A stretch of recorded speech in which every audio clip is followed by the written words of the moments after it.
శ్రీమాత్రే నమః. బుధవారం ప్లస్ సంకటహర చతుర్దశి. గణపయ్యని ఇలా పూజ చేస్తే విద్య, ఉద్యోగ, వ్యాపార రంగాల్లో పురోగతి. సంకటహర చతుర్దశి రోజు వినాయకుడిని పూజించాల్సిన విధానం.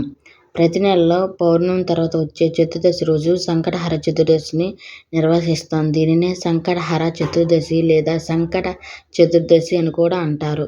ఈ పవిత్రమైన రోజు విఘ్నాలను తొలగించే గణనాథుడిని నిండు మనసుతో పూజిస్తే అన్ని సంకటాలు తొలగిపోతాయని గణపతి పురాణం పేర్కొంది. ఇది ఇలా ఉంటే చైత్ర మాసంలో ఏప్రిల్ 16వ తేదీ బుధవారం రోజు సంకటహర చతుర్దశి వస్తుంది.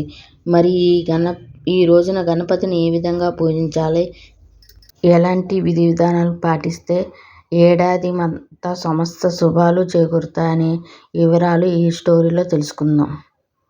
వినాయకుడికి అత్యంత ప్రీతికరమైన తిథుల్లో ప్రధానమైనది చవితి తిథి. అలాగే బుధవారం వినాయకుడి ఇష్టమైన రోజు. అయితే ఏప్రిల్ 16వ తేదీ సంకటహర చతుర్దశి రోజు బుధవారం ప్లస్ చవితి రోజు రెండు కలిసి వచ్చింది. దీనిని చాలా శక్తివంతమైనదిగా చెప్తున్నారు.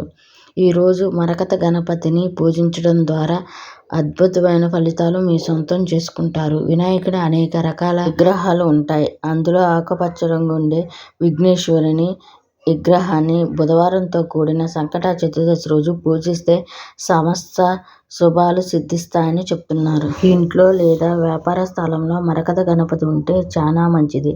ఈ విగ్రహాన్ని ప్రతిష్ఠ చేసుకుని పూజించడం ద్వారా విద్య, ఉద్యోగ, వ్యాపార రంగాల్లో మంచి అభివృద్ధిని సాధిస్తారు. బుధవారంతో కూడిన సంకటహర చతుర్దశి రోజు మరకత గణపతి ఇంట్లో ప్రతిష్ఠ చేసుకుని కొబ్బరి నూనెతో దీపం పెట్టి గరికతో పూజ చేయడం ద్వారా అద్భుతమైన ఫలితాలు పొందుతారు. అలాగే ఈ పవిత్రమైన రోజు 21 జిల్లేడు ఆకులతో పూజ చేసిన సంకటాలు తొలగి బ్రహ్మాండమైన శుభ ఫలితాలు సిద్ధిస్తాయి అంటున్నారు.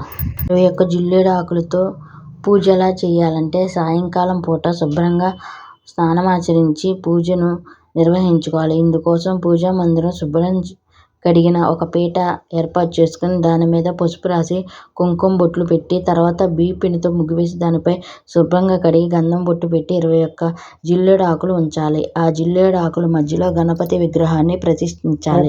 గణపతి విగ్రహం లేదా మీ ఇంట్లో ఏ వినాయకుడి విగ్రహం ఉంటే దానిని అక్కడ ఉంచాలి. అనంతరం ఆ విగ్రహానికి జిల్లేడు పూలమాలను అలంకరించాలి. అలాగే జిల్లేడు పూలతో వినాయకుడిని పూజించాలి.